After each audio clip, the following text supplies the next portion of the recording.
sisters, God's love has three components. No? First component is God loves creates.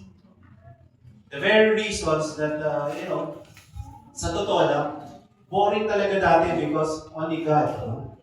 Si God love. So ano ginawa niya para magkaroon talaga ng buhay? He creates. No? So anong creation niya? Diba, create nga ang, sige ba? First na creation niya is, ano ba yung original blessing natin? Sige, sige. So God created mankind in His image, and the image God created them, male and female He created. Brothers and sisters, do you believe that you are unique?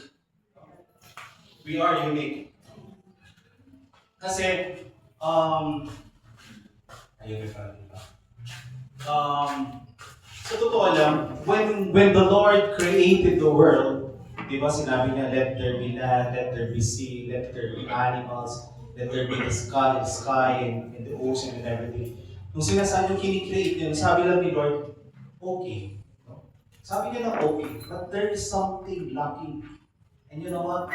And that lacking is us.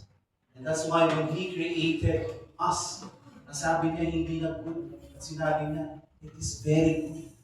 That's how special we are. So let's always go back that we are so special because a part of His creation, we are there. No? At sinasabi pa nga dun sa expression na that when everything was being created, may kulang at may kulang pa rin. No? Sinabi niya that kaya tayo create. And sinabi niya na very good, napakaganda na ng buhay because we are created. So mga kapatid, bakit ito yung unang agad na sinasabi? Because we need to go back to the origin. Kailangan natin balikan sa sarili natin na if we feel, a lot of us here, nakalimutan na natin kung ano yung natin, origin natin, why we are here. No? Always remember mga kapatid that we are special. If you are going through with a lot of difficulties in our life, always remember, let's always go back that we are special. Amen? So, sabi nga dito, God blessed them and God said to them, be fertile and multiply, fill the earth and subdue. Ito yung commandment ka sa akin. This is our task. No? Para magpakarami. Next, kapatid. Next is God's love saves. No? Unahin natin kailangan natin maintindihan na unang purpose ng God's love is God loves creates. He created everything. And while He created that, meron siyang safety net. I'll give you an example mga kapatid. Naniniwala ba kayo na nagkamali si Lord? Na nung create tayo, alam na magkakasala tayo. He knew the very beginning na magkakasala tayo. But you know what? Because of His omnipotent, because of His great love, ano ba ang binigay sa atin na wala sa iba? Diba? May free will tayo. Tayo lang yung may free will. Yung mga hayop, walang kanyan, walang konsensya yan, walang pag-iisip yan. But us, because we are so special, God gave us free will. And because of that free will na ginamit natin, paano nangyari? Diba? Nagkasala tayo. Because of our own free will.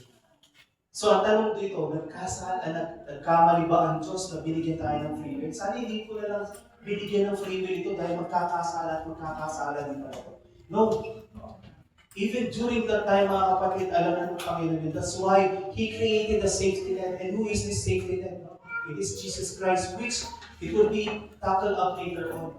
We will go deeper kung sino yung safety net natin later on, si Jesus Christ. But it will be a different topic. So we'll focus muna dito sa God loves saves. Save God.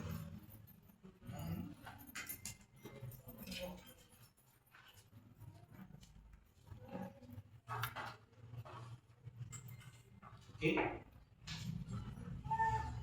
Actually, yung slides kasi talaga dapat ay Tagalog at may Father Talk. Ngayon, ganap na kami dahil medyo nahihirapan ako sa Tagalog. So, okay. So, God loves saves, no? Basahin ko na lang dito. We are redeemed. The parable of the lost son. Nakalagay dito sa Luke 15:11-31 describes the forgiving love of God. Central figure is the Father. And the central message is the Father's prodigal love. Brothers and sisters, kung natatandaan niyo yung prodigal son, anong tawag? Sa Tagalog, Alibugha. Ano ba yung parable? Sino? Yung mga matatanda na. Ano po yung parable? Parabola? Basta to, alibugha na lang. Okay. So, ang lagi sinasabi dito kasi is about story of the son, di ba? Yung story ng son na umalis, kinuha niya na yung money niya. Kalahin niyo, buhay ka pa. Bro, imagine mo, buhay ka pa. Kinukuha na yung money niya. Kinukuha na ng mana ng anak. Kinukuha na ng anak mo ang amana niya sa iyo. Parang kahit, di ba? Buhay ka pa, hinihingi na. So, mga kapatid, hindi kasi yun ang pag-uusapan natin eh. Ang pag-uusapan natin dito kung gaano kalaki yung pagmamahal ng Diyos. Dahil dito yung buong story ng Luke 15:11-32, but we will see kung gaano pagmamahal ng tatay. Kasi yung tatay, even though na binigay niya na lahat, nagkasala sa kanya anak niya, you know what? Di ba tayo as parents, katulad na sa sharing namin kanina, we as parents, nagtatampo tayo sa anak natin. Hayaan mo siya magkasala. Hayaan mo siya. Di ba? Pag kulumaya sa bahay, hayaan mo siya. Bahay mo, dumating yan.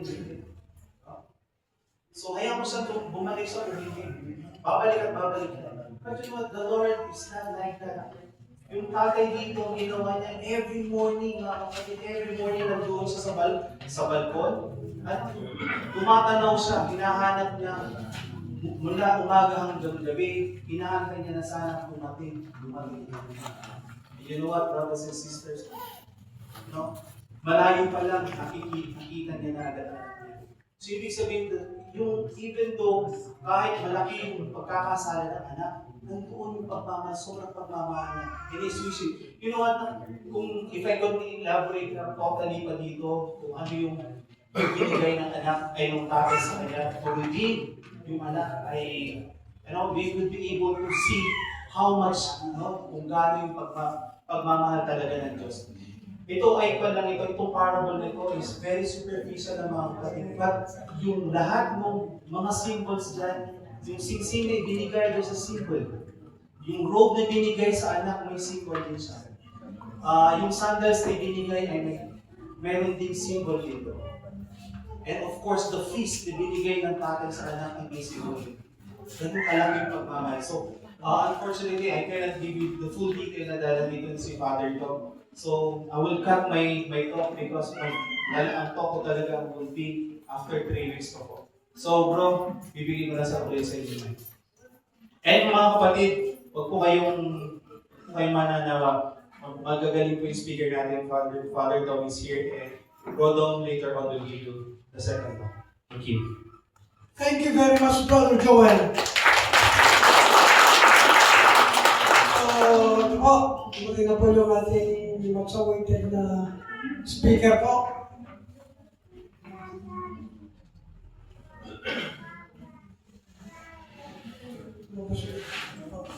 Bali ang ating susunod na speaker, siya po ay nag-graduate ng theology from Pontificio Universidad de Santa Croce. This is somewhere in Spain. Ito magkakamali na po. Siya po ay inordinahan bilang pare June 18, 1994 sa Rome, Italy. Ang kanyang mga naging assignments na.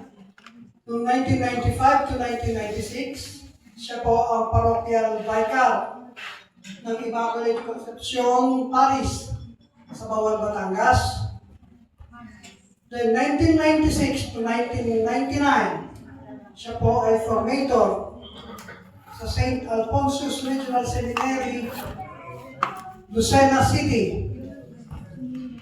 23 to 2013, Formidor, St. Francis Theological Seminary, Marawoy, Lipa City.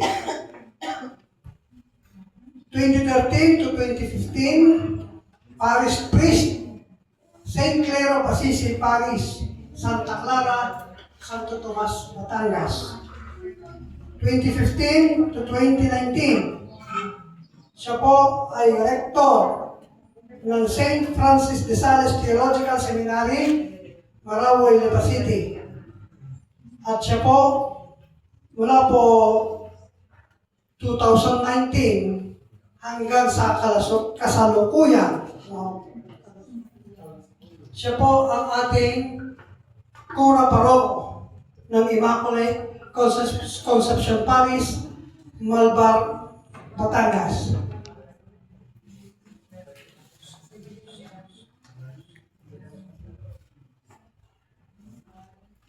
Ang magbibigay, siguro naman, sa aking mga binanggit, parang alam na rin nyo kung sino ang ating speaker, ano?